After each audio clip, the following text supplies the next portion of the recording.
With some similar challenges that haven't entirely gone away since the last time we were all together.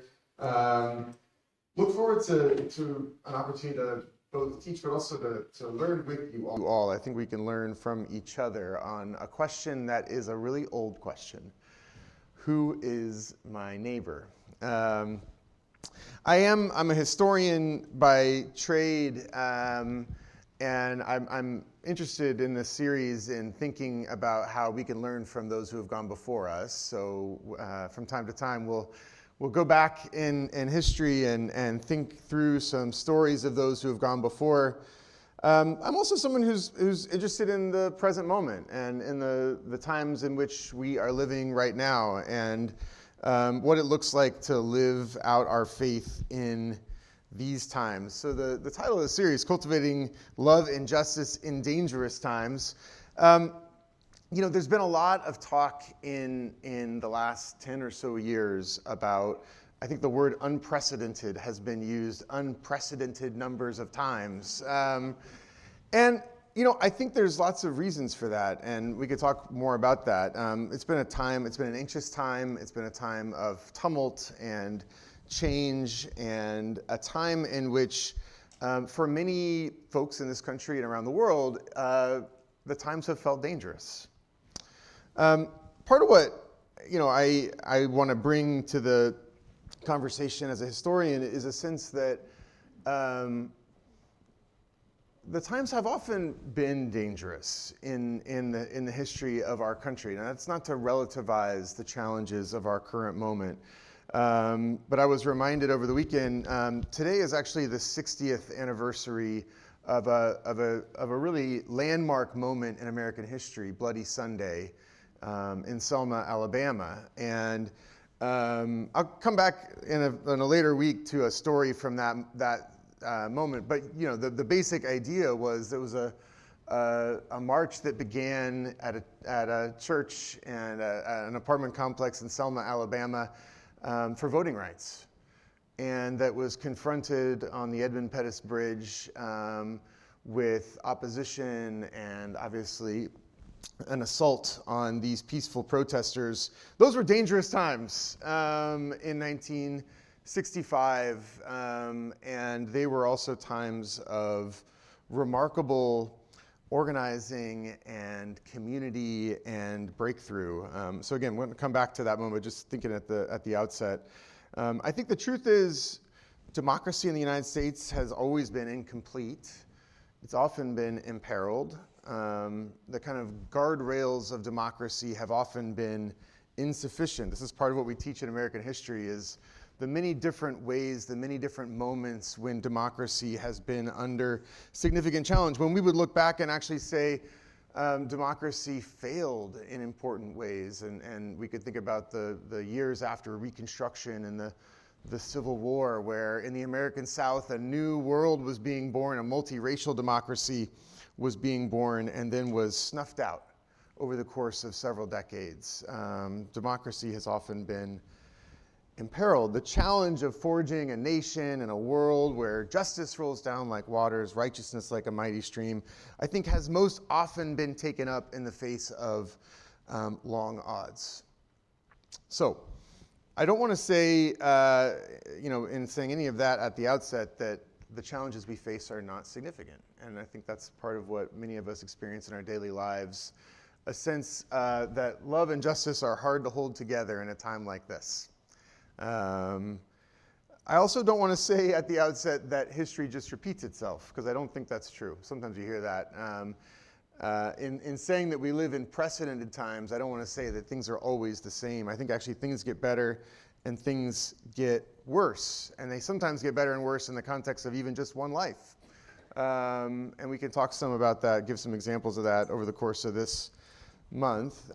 Today what I want to do is to set up the challenge that we face, and also to think and to set up a kind of maybe a kind of resource from our faith that might orient us to the challenge. So I want to start by just kind of laying out this challenge of a deeply divided country, and a country in which our faith seems to be weaker and weaker in its ability to hold people together, and also just weaker and weaker in terms of its hold on our lives. I want to lay out that kind of case a little bit. Some of you who were here a few years ago, some of this will be reviewed. Some of these numbers have changed and shifted a little bit. And then I want to think about the parable of the Good Samaritan with you all, and where this question, who is my neighbor, comes from, and how it might orient us to the kind of theme that we're going to be wrestling with this month. So in terms of things getting worse, polarization has really gotten worse in recent years in the United States. We're not talking about mild disagreement. We're living through an era that many scholars call an era marked by hyperpolarization, marked by all too visceral, sometimes even violent moments of confrontation in the streets, online, and beyond. In recent years, we've been bombarded with images and videos of roiling conflict as it played out everywhere from Charlottesville, Virginia, to Portland, Oregon, to the grounds of the United States Capitol building and beyond. Again, not the case that contemporary levels of division are unprecedented. We fought a civil war in the United States.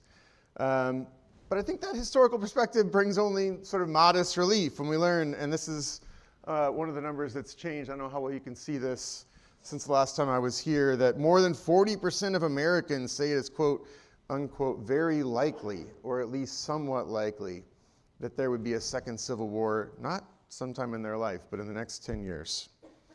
Even if not a full-blown civil war, so many folks are worried about the possibility of political violence these days.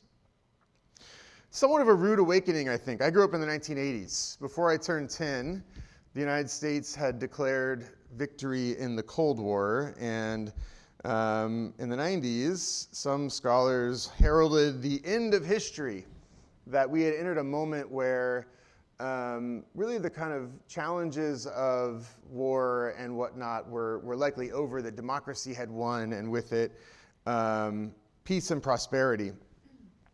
I was in college when 9/11 interrupted this idea that history had somehow come to an end. And in those years right after 9/11, there was a sense of threat, I think, from abroad, and lots of discussion about the threats abroad. I think in more recent years, the threats have often seemed closer to home. And this is something that I think, as we think about these times, what has felt like dangerous times, they've often felt close to home. There's been an existential dread of political violence or civil war that has sprung from clear and measurable realities on the ground. The nation's two major political parties, we'll talk about a little bit more about this next week, have become much more starkly divided down ideological lines in recent decades. And as that has happened, mistrust has deepened. One 2021 survey found that 60% of Democrats now regard the Republican Party as, quote, a serious threat to the United States. That number has likely grown since 2021. Fully 70% of Republicans regard the Democratic Party as a serious threat to the United States. Not just seriously wrong, but a serious threat. It's hardly a surprise that the attribution of lots of other negative traits follows. So these lines show an increase just since 2016 in the rate at which Republicans and Democrats have thought of one another as closed-minded, dishonest, immoral, unintelligent, and lazy. We could talk all day, no doubt, about the deeper sources of numbers like these. There are many. But I think also maybe goes without saying that these divides not only run sort of straight through the heart of American political life, they also run through the heart of American Christianity. And one of the things that has been now a generations-long phenomenon, but perhaps accelerating even in recent years, is what my former colleague at Princeton University once called the restructuring of American religion. Bob Wuthnow, a sociologist of religion. Wuthnow pointed out that a few generations ago, being Presbyterian really mattered in terms of shaping one's identity and orientation to the world. Being Methodist or Baptist, your sense of a denominational identity was really significant in terms of shaping, who you were, who you hung out with, sort of your outlook onto the world. And what Withnow was charting already by the early 1980s, what he called the restructuring of American religion, this is part of what I want to just lay out today as part of the challenge of this moment, is that denominational identity was really fading as an important sort of factor in our lives, and politics was becoming the central organizing identity, such that American religion, which had once or long been organized down denominational lines, you were Presbyterian or Baptist or Methodist or whatnot, was really being reshuffled and reorganized. Long-standing divisions, for example, between Catholics and Protestants, or between even Baptists and Methodists or whatnot, were seeming much less important. And the thing that was bringing people together was their political identities. Conservative Catholics had more in common with conservative Presbyterians than they did with liberal Catholics, who had more in common with liberal Baptists than they did with conservative, right? So that kind of thing. Faith was becoming less of the kind of governing identity, being replaced by political identity. A student of mine, several students of mine have actually shared in recent years that were they to be seen having coffee with someone from the other side of the lines that divide our campus, that they would have to explain it to their friends. It'd be a big deal to have coffee, to be seen having coffee with someone across the lines that divide. As these kind of bad feelings between Christians have grown, so has the ability of Christianity to bind together folks who disagree about politics. We can talk more about it. It hasn't always been that way. We'll talk a little bit more about that this week. But there are different ways of thinking about this. So one way of thinking about this is this ongoing restructuring of American religion. You can see the fading of religion as an organizing identity in the sense that folks are much more likely to marry these days across denominational or religious lines. The percentage of interreligious marriages in the United States is on the rise in recent years. Than they are, at least in recent years, across political lines. A recent study by the American Enterprise Institute found that roughly 2/3 of Republicans and 2/3 of Democrats reported being less likely to date someone of the other party. To get a bit more specific, 84% of Democrats said they would be less likely to date a Trump supporter. Fully 91% of liberal women said this. Meanwhile, 70% of conservative men reported they would be unlikely to date a feminist. Perhaps the fact that politics looms larger than religion in America's most intimate calculations shouldn't surprise us, given that there are many indicators, again, that faith is a less and less gripping factor in countless people's lives. There's many ways to measure this. I'm going to throw a few charts up here. Some of this will be familiar to some of you, perhaps. Just in the last 15 years, the percentage of U.S. adults who say they pray on a daily basis has dropped substantially. The same is true for the percent that consider religion very important in their lives.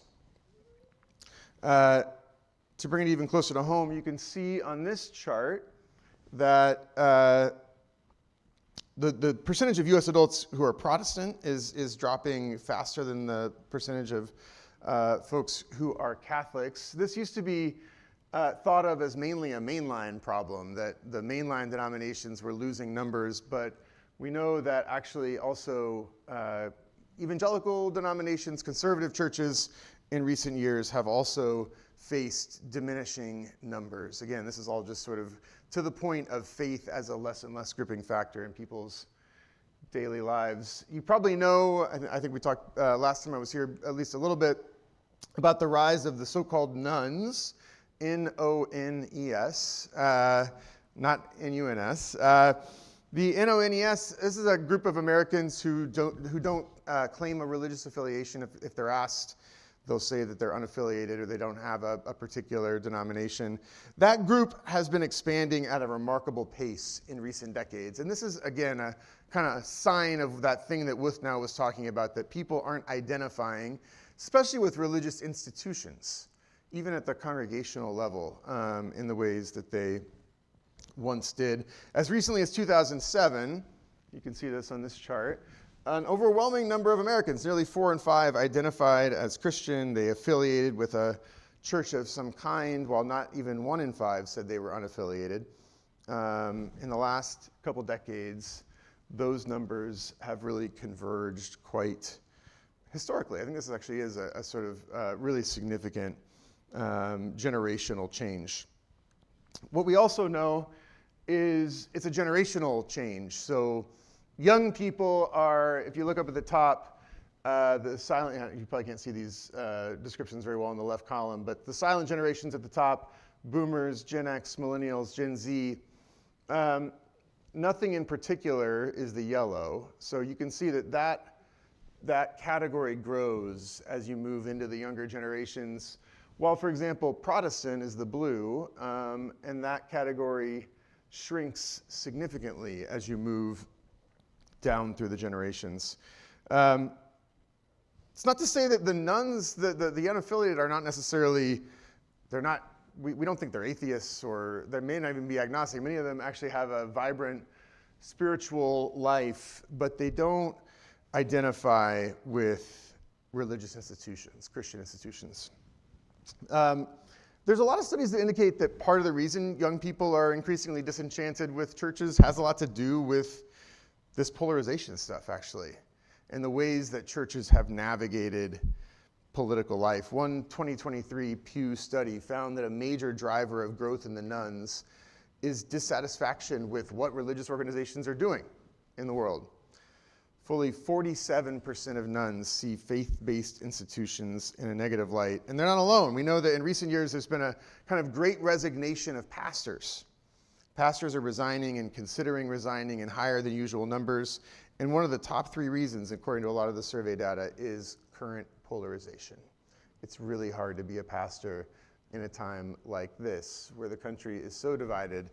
COVID and the pandemic really was a huge challenge for church leaders to navigate. And we've come out on the other side and are facing these, deepening divisions that make that job so hard. So it's not a coincidence, I don't think, that polarization is growing stronger at a moment when our faith's hold on us and on our communities is growing weaker. On so many fronts, as we look around us, we can see that politics, in many ways, has become a kind of national religion. It structures people's lives in the way that faith once did. For example, it's driving increasingly where people live. A recent piece on this so-called big sort, maybe you've heard of the big sort. This is how we are increasingly self-sorting ourselves, and increasingly geographically. People are moving to places where folks that already think the way they do live. This is a quote, red zip codes are getting redder and blue zip codes are becoming bluer. So the sense of who our neighbors are, actually, who is my neighbor, right? Increasingly, one answer to that question in the United States is my neighbor is someone who agrees with me. And I'm seeking to move closer to them. The number of super landslide counties in the United States, ones where a presidential candidate won at least 80% of the vote, has jumped from 6% in 2004 to 22% in 2020. Fascinatingly, as one analyst pointed out, in 2020, Biden won 85% of counties with a Whole Foods and only 32% of counties with a Cracker Barrel. Make of it what you will. Politics drives not only where we live, but also where we shop. Liberal and conservative consumers are looking for their favorite brands to take their favorite stands on political questions. So, we're living in a moment, the sort of times in which we live, in which the faith that's propounded in churches, congregations like this one, which have been around for so long, I love this plaque, I'm reminded of the history of this place every time I come here. This has been an important place where the gospel has been preached for hundreds of years.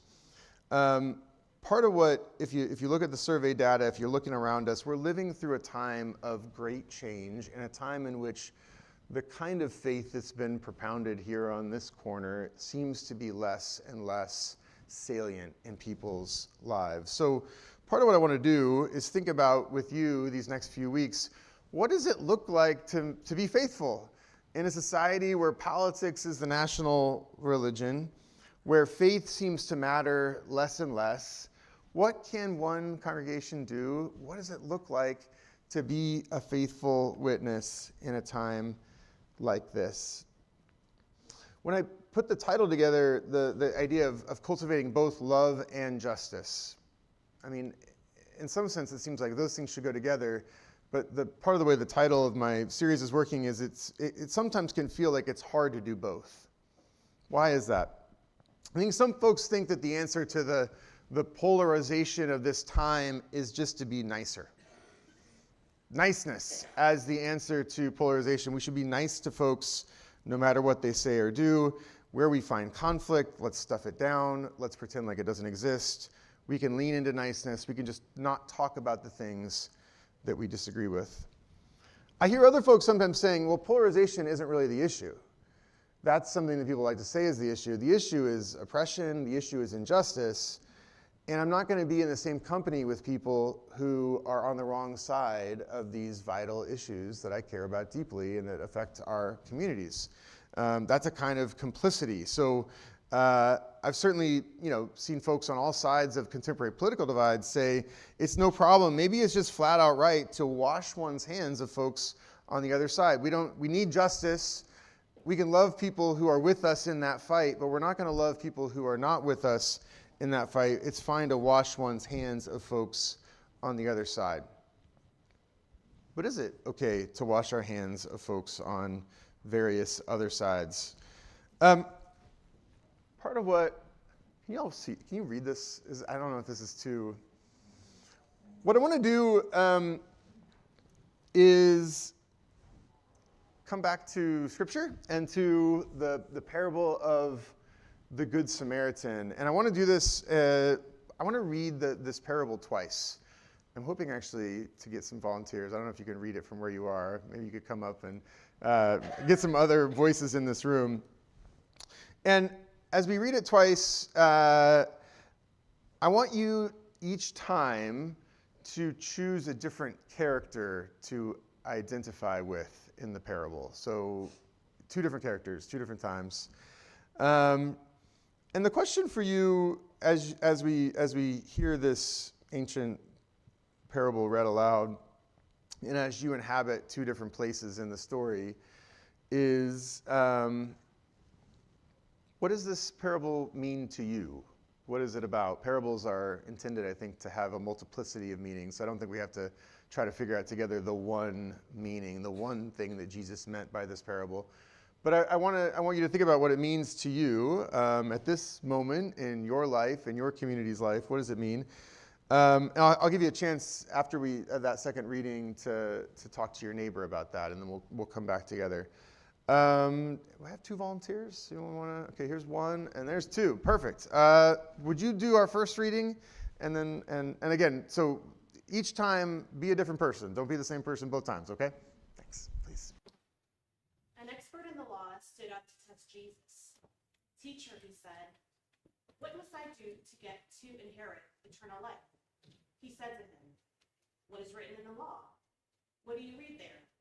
He answered, "You shall love the Lord your God with all your hearts, and with all your soul, and with all your strength, and with all your mind, and your neighbor as yourself." And he said to him, "You have given the right answer. Do this, and you will live." But wanting to vindicate himself, he asked Jesus, "And who is my neighbor?" Jesus replied, "A man was going down from Jerusalem to Jericho, and fell into the hands of robbers, who stripped him, beat him, and took off, leaving him half dead. Now by chance, a priest was going down that road, and when he saw him, he passed by on the other side. So likewise, a Levite, when he came to the place and saw him, passed by on the other side. But a Samaritan, while traveling, came upon him, and when he saw him, he was moved with compassion. He went to him and bandaged his wounds, treating them with oil and wine. Then he put him on his own animal, brought him to an inn, and took care of him. The next day he took out 2 denarii, gave them to the innkeeper, and said, "Take care of him, and when I come back, I will repay you whatever more you spent." Which of these 3 do you think was a neighbor to the man who fell into the hands of the robbers? He said, "The one who showed him mercy." And Jesus said to him, "Go and do likewise." Let's let that soak in for just a second here. You ready to choose your other person now in the story? Please. An expert in the law stood up to test Jesus. "Teacher," he said, "what must I do to inherit eternal life?" He said to him, "What is written in the law? What do you read there?" He answered, "You shall love the Lord your God with all your heart, and with all your soul, and with all your strength, and with all your mind, and your neighbor as yourself." And he said to him, "Given the right answer. Do this, and you will live." But wanting to vindicate himself, he asked Jesus, "And who is my neighbor?" Jesus replied, "A man was going down from Jerusalem to Jericho and fell into the hands of robbers who stripped him, beat him, and took off, leaving him half dead. Now by chance, a priest was going down that road, and when he saw him, he passed by on the other side. So likewise a Levite, when he came to the place and saw him, passed on the other side. But a Samaritan, while traveling, came upon him, and when he saw him, he was moved with compassion. He went to him and, bandaging his wounds, treating them with oil and wine. Then he put him on his own animal and brought him to an inn and took care of him. The next day he took out 2 denarii and gave them to the innkeeper and said, "Take care of him, and when I come back, I will repay you whatever more you spend." Which of these 3 do you think was the neighbor to the man who fell into the hands of the robbers? He said, "The one who showed him mercy." Jesus said to him, "Go and do likewise."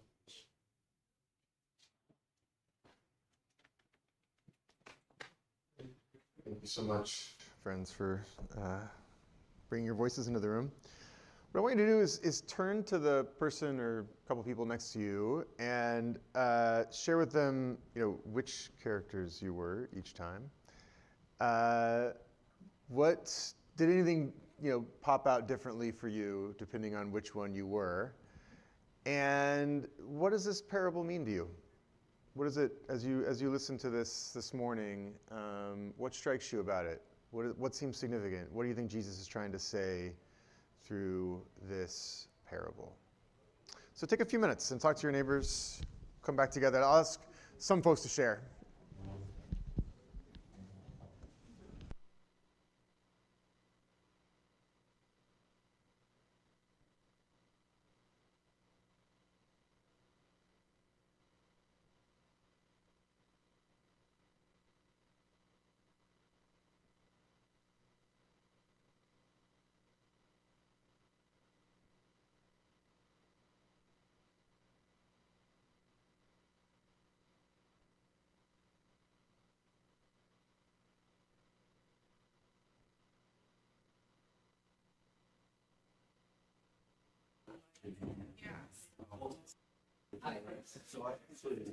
First time I heard it.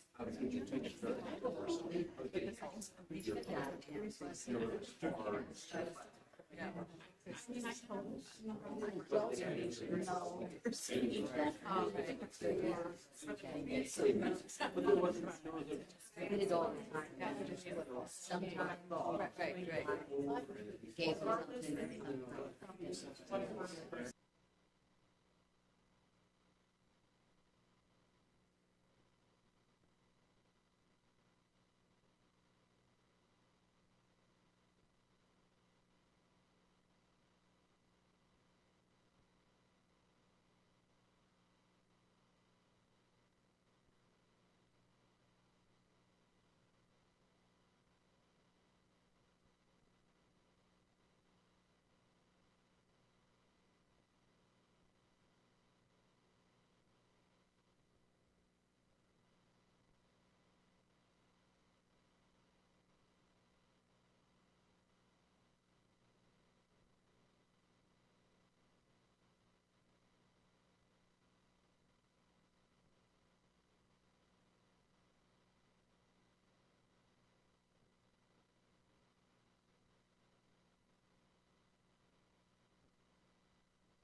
Take maybe one more minute, and then we'll come back together.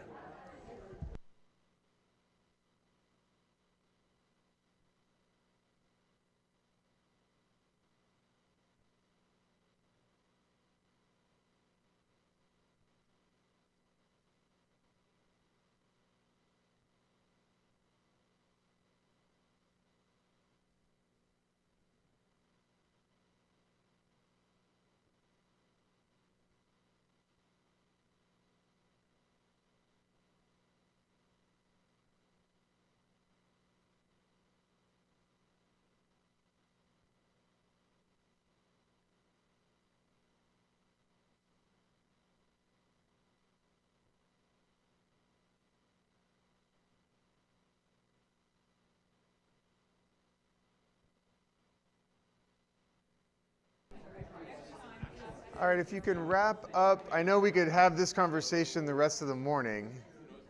We'll continue it, I promise. We're going to come back together and share a little bit. If you can take 10 more seconds and wrap up. I love it.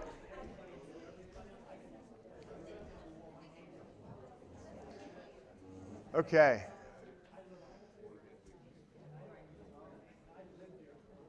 This is great.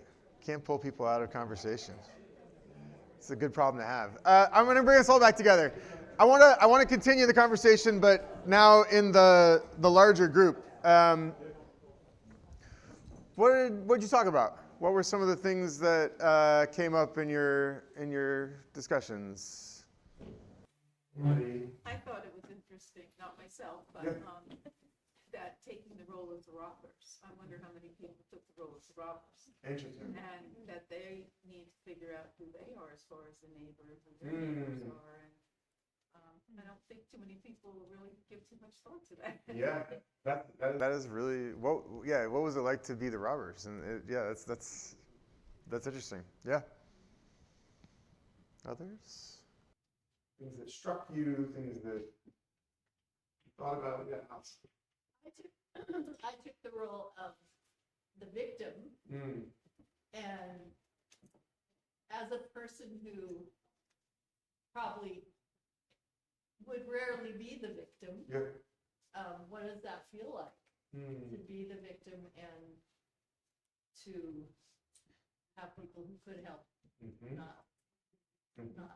not offer help, because I'm much more in the role of the helper. Yeah. And I choose who I help. Right. Or not. Mm-hmm. What does that feel like? Yeah. What did you notice? Yeah. What does it feel like to be in that role where you're? Yeah. Really small. Invisible. Yeah. That's really helpful. Yeah. Others? I took the role of expert in the law. Yeah. Not because I am one, but by training and disposition, I'm the kind maybe who has the right answers. But then when they somehow fall short, then I begin to ask for definitions, like he does of Jesus. Now, who is my neighbor? Yeah. And I think the story then is notable for all of the action verbs about the Samaritan. Went to him, bandaged him, he put him on his animal, brought him to the inn, and it's all summed up with Jesus said, go and do likewise. So it's not always what we say, because this expert has all the right words and questions, but it's what we do. Yeah. Yeah, the doing is part of how we figure out who the neighbor is in the story. Yeah. How about the end? Yeah. A little too trusting. Tell me more. You would fill and never come back. Yeah. You were worried. You were the innkeeper. You were worried, like, are they going to come back and pay the bill? Okay. That's fair. That's fair, for sure. Yeah. Yeah. Yes. So I took the role the first time she read it, of the Levite and the priest, and likened it to my living in New York, my rushing to work in the morning, and something happened, and say it's a gang member in colors, and you're going, I'm not going to stop here right now. Somebody else goes that way. Somebody else wants something. I got things to do. Gotta go. That's why I'm not stopping. I'm a good person, but I'm not stopping. For both of them. There's a very famous, I don't know how many of you are familiar with this, and I didn't refresh my memory, but before coming here, because I just was thinking about it as you were talking, but there was a very famous social psychological experiment done, do you know this, Richard? Actually with Princeton Seminary students, and I met the fellow who did it. He's one of our PhD alums, and it was, I think it's the late 60s or early 70s, but basically they told students that they were, well, everybody was told, you are going to preach a sermon on the Good Samaritan. And you're on your way to preach a Samaritan. And then they basically put a person in the way that they were supposed to go who was hurt. And they told some of the students that they were running late. And the others, and basically the ones who were running late, like almost none of them stopped. Even though they were primed with, you are on your way to preach a sermon about the Good Samaritan, those folks really didn't stop because they were like, I'm late, I gotta go. I wish I could help, but this is not the moment, I'm running late. Anyway, so seminarians even, not beyond this kind of phenomenon. What else? What else came up for you? What does this parable mean, do you think? What do you think it means? Again, I'm not looking for you to tell the one final meaning of it, but relevant to what you're kind of in the bigger picture is our expectations of people. They align with us or they don't. And that man who was on the road probably had an expectation of those. He saw it. I'm going to assume he saw the priest and the Levite, and then it was someone he didn't expect. So in our contemporary world, that would be somebody who is far from us and would, not only would we do it, but they did it, and that kind of lowers that tension. Yeah, this is, so Amy Jo Levine, who's a biblical scholar at Vanderbilt, she has a lot of really, I think, interesting things to say about this parable. And on that very point, I'll just read a little excerpt from her. She says, for Jesus' audience, and for any synagogue congregation today, the third of the group is obvious. Mention a priest and a Levite, and anyone who knows anything about Judaism will know that the third person is an Israelite. The audience, surprised at this lack of compassion, would have presumed both that the third person would be an Israelite and that he would help. However, Jesus is telling a parable, and parables never go the way one expects. Instead of, so for the original audience of this parable, they would have expected priest, Levite, Israelite. The Israelite's the good person. They're the one who's going to help. Instead of the anticipated Israelite, the person who stops to help is a Samaritan. And this is, so, the Samaritans, as you may know, were hated, reviled. This is what Amy Jo Levine says. This is putting it really pointedly. She says, in modern terms, this would be like going from Larry and Moe to Osama bin Laden. That's how deeply it would have surprised the original audience that it's a priest, Levite, now I'm expecting it to be the Israelite, that's the good person, that's the person who helps. Instead, it's a Samaritan, as though, it were a radical extremist or something like that. You're the person in the ditch, and along comes this person. This is not a person that you are necessarily hurt in the ditch, excited to see walking toward you, right? You may wonder, what is this person about to do? And then it's that person who shows mercy. What else? So there's definitely a sense of that. Jesus is playing with his audience's expectation of who, in terms of this question, who is my neighbor? Yeah. I derive from that. Yeah. What Jesus is displaying there is all of the hypocrisy, especially priests. Mm-hmm. And those of us with gray hair, we grew up through these various generations. I came from a blue-collar community in 3 Shift, where everybody was a Democrat, Mm-hmm. and it was predominantly Irish communities. Everybody was Catholic. Sure. I attended a Catholic school, and I belonged to the Scouts Yeah. there. And one of the things that jumped in my mind when I'm trying to think of something specific to share, I remember mentioning to my scoutmaster that a friend of mine who belonged to the scout troop at the Episcopalian Church invited me to his meeting. I was told on no uncertain terms, you do not go to that Episcopalian Church. Oh, yeah. So interesting. Yeah. You know, and the other thing with the Good Samaritan here, there's something that's, it's a relatively new conception. We hear people using the term and actually practicing it, is pass it on. And I've had friends who shared that experience where they were in the store, they seen somebody down on their luck, or somebody that didn't have quite enough money to pay for that order, and they took care of it and said, pass it on. Showing a kind of kindness. Yeah. There's definitely called a kind of kindness here. I mean, it's one way to often, the very idea of the Good Samaritan is a kind of common trope in our culture, and it's certainly part of the story. But it's interesting to me that the story, it's sort of, Jesus launches into this after he's being tested, right?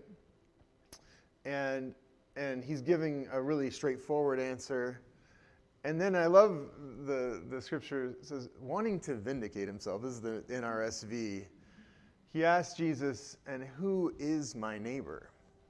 I think this is actually, part of why I think it's a helpful parable is this, We both were in New York City. Yeah. And you start to get Yeah. a little bit cynical Yeah. as you're living there. But the other thing I thought about was, I'm a woman, frankly, these are all men. Yeah. I fear Yeah. sometimes Sure. those people Yeah. pursuing me, and I just don't, Yeah. and I'm going to walk away quickly Yeah. because I'm fearing. Yeah.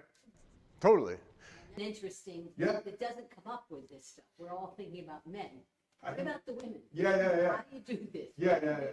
Well, I want to be clear. I don't know that the call of the story is anytime you see anyone hurt on the side of the road, no matter where it is or who you are or what.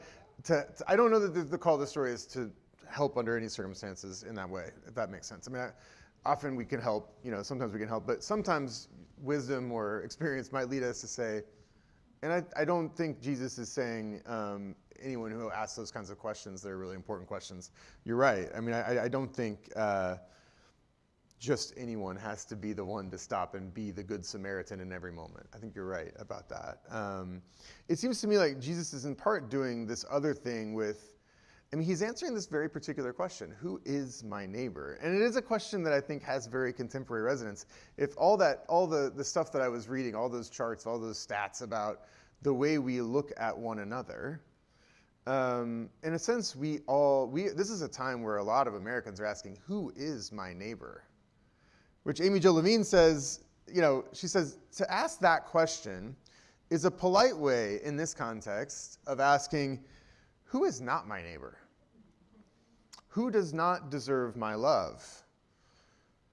Whose lack of food or shelter can I ignore? Whom can I hate?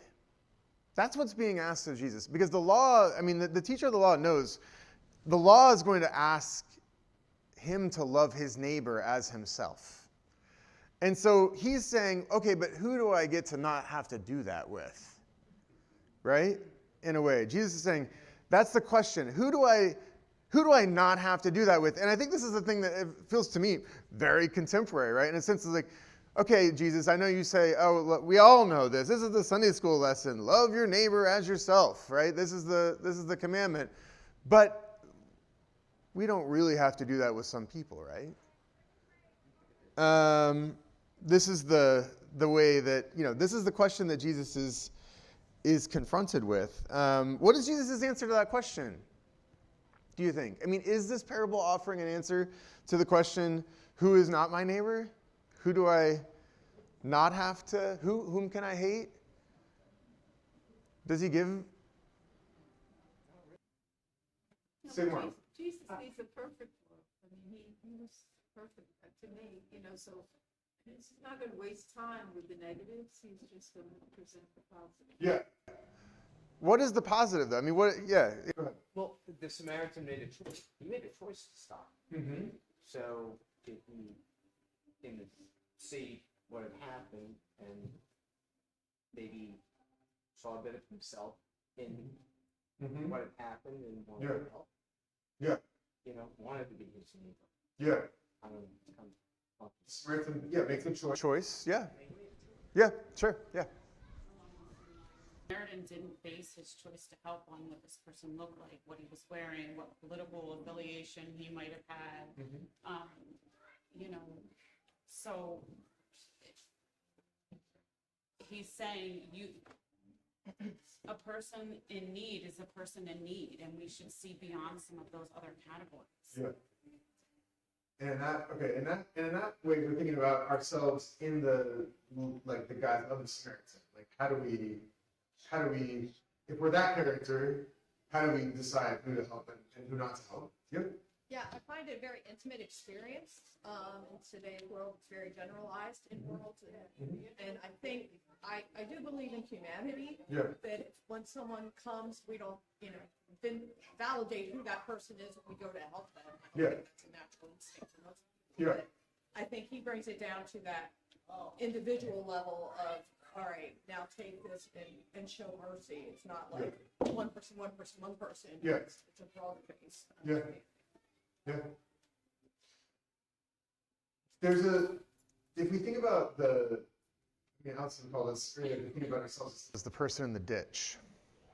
And it is interesting to think about, you're the person in the ditch.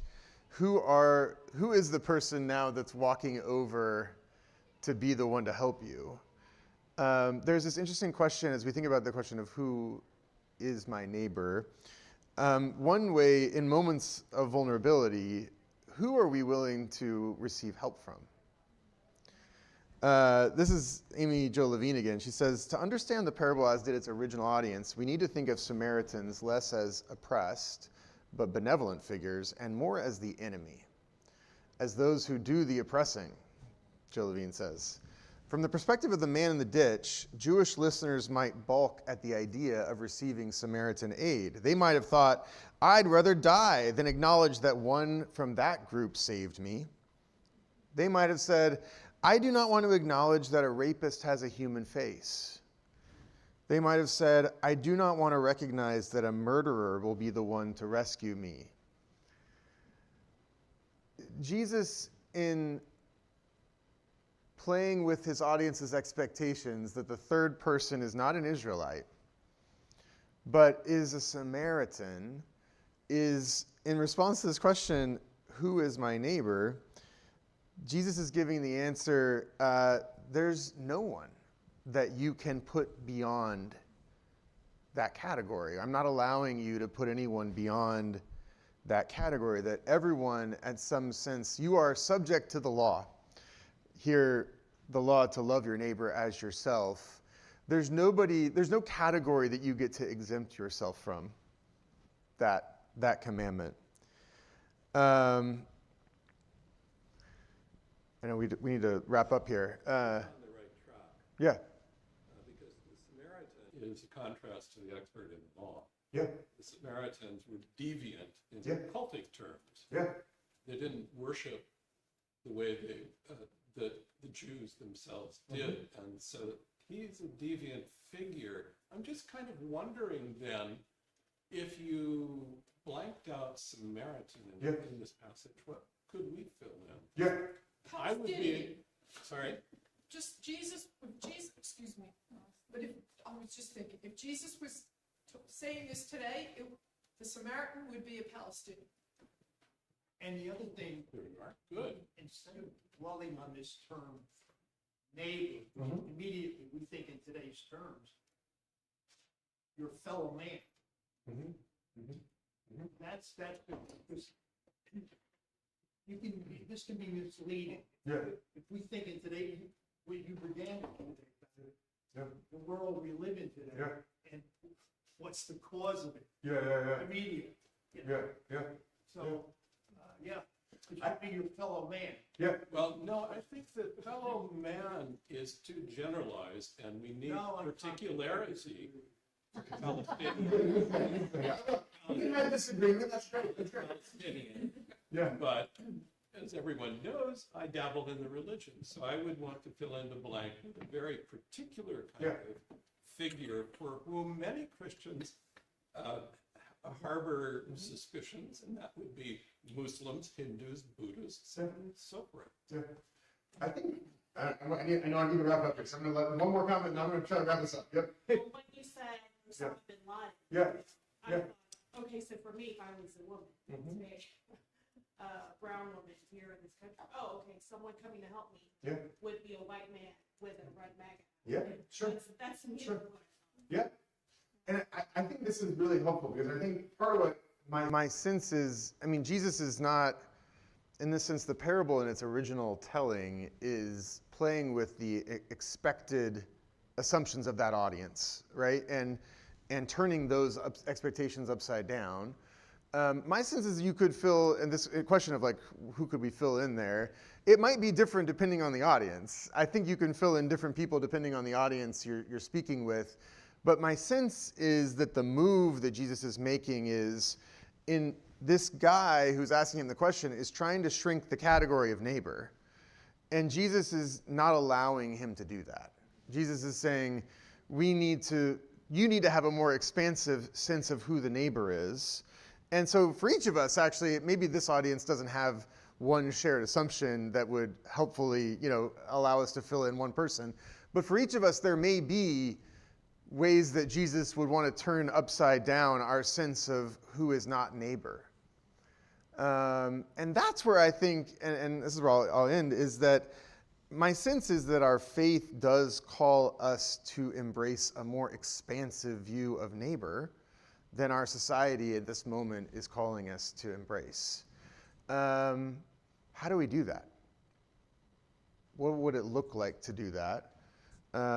That's part of what I want to think about with you next week. We've really found ourselves pretty far down a shrinking sense of neighbor, and so how do we expand it back, and what would that look like? We'll pick up there. Thank you.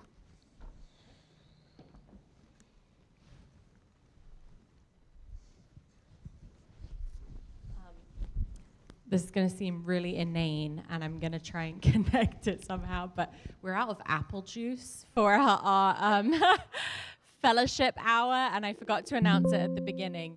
But obviously, in this Lenten season, as we're thinking about the table and coming around the table and sharing food, right, we all have this shared human need for food and drink. And so if you guys think of it this week as you're grocery shopping, grab a thing of apple juice, and we'll make sure that we replenish our back stock so that we can enjoy fellowship during this Lenten season. Bless you guys. We'll see you over in worship and back here next week for the next class. Thanks. Thank you, Heath.